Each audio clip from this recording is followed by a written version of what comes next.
My friend Dupin was now certain that the murders in the Rue Morgue had been done by a wild animal of the jungle, the man-like animal known as an orangutan.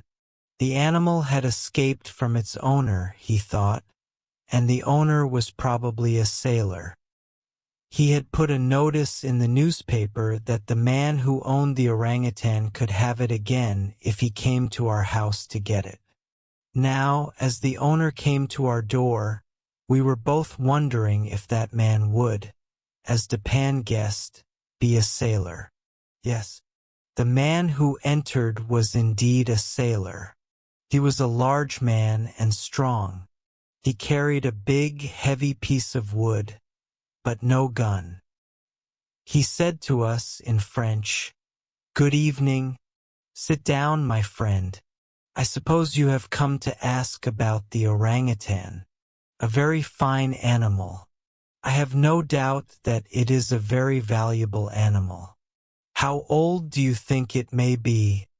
I have no way of guessing how old it is, but it can't be more than 4 or 5 years old.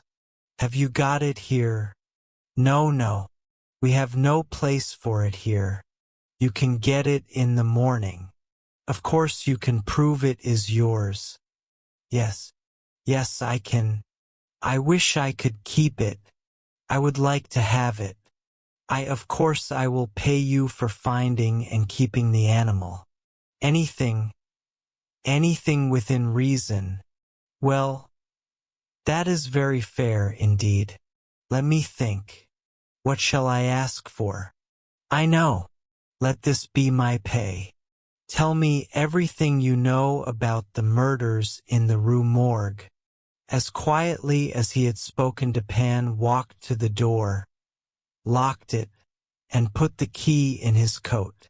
At the same time he took a gun out of his coat and placed it on the table.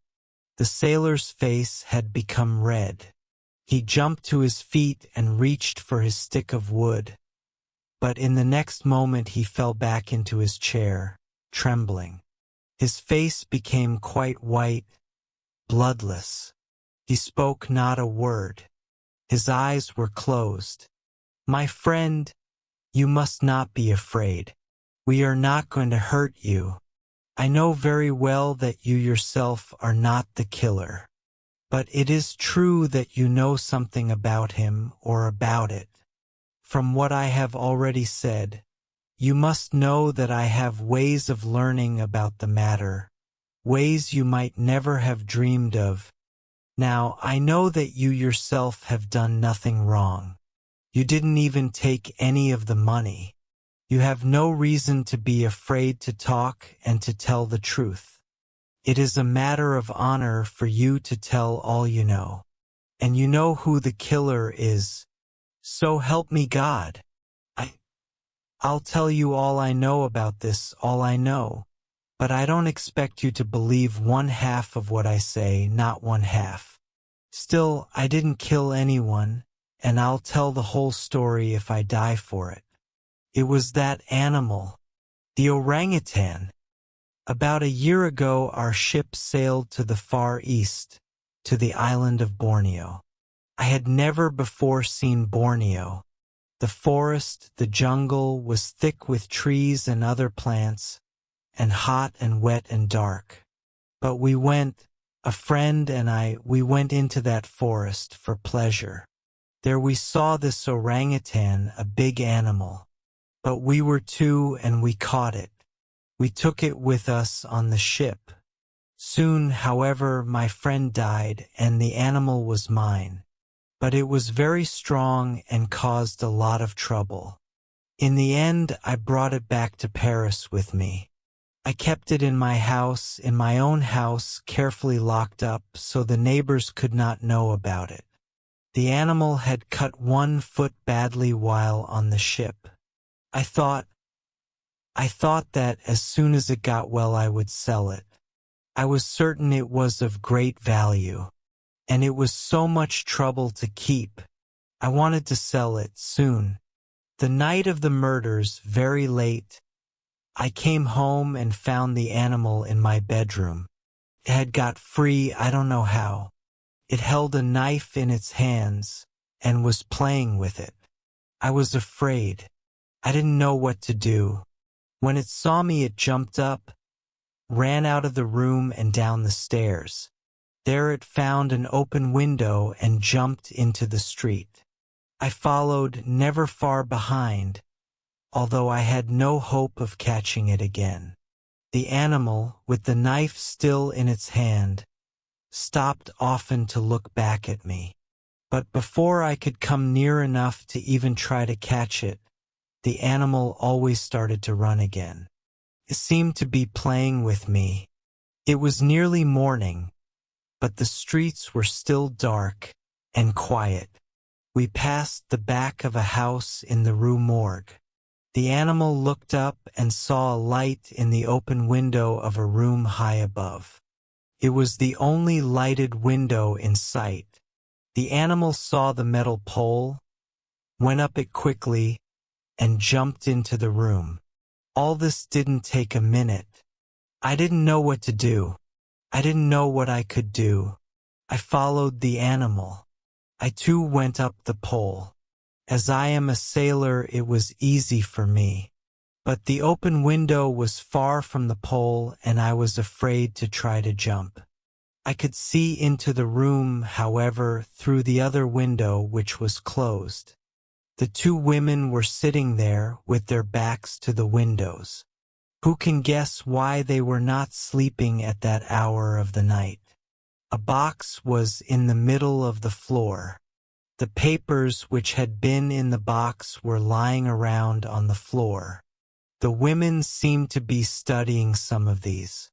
They did not see the animal, which was just standing there watching, the knife still in one hand.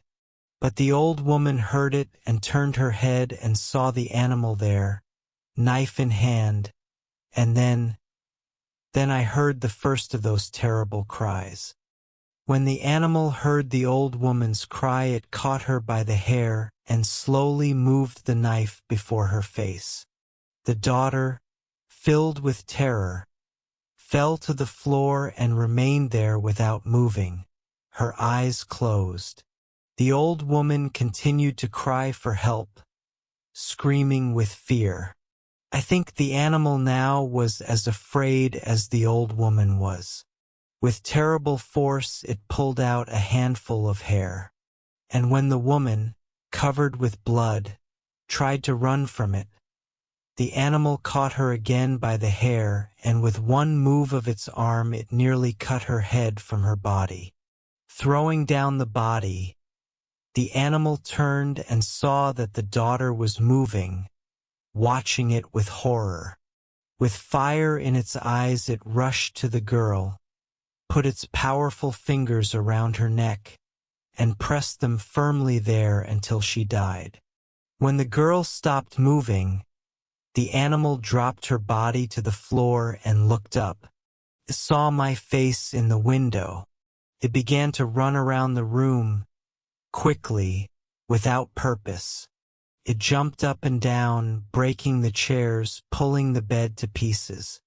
Suddenly it stopped and took the body of the daughter and, as if to hide it, with terrible strength it put the body up above the fireplace, where it was found.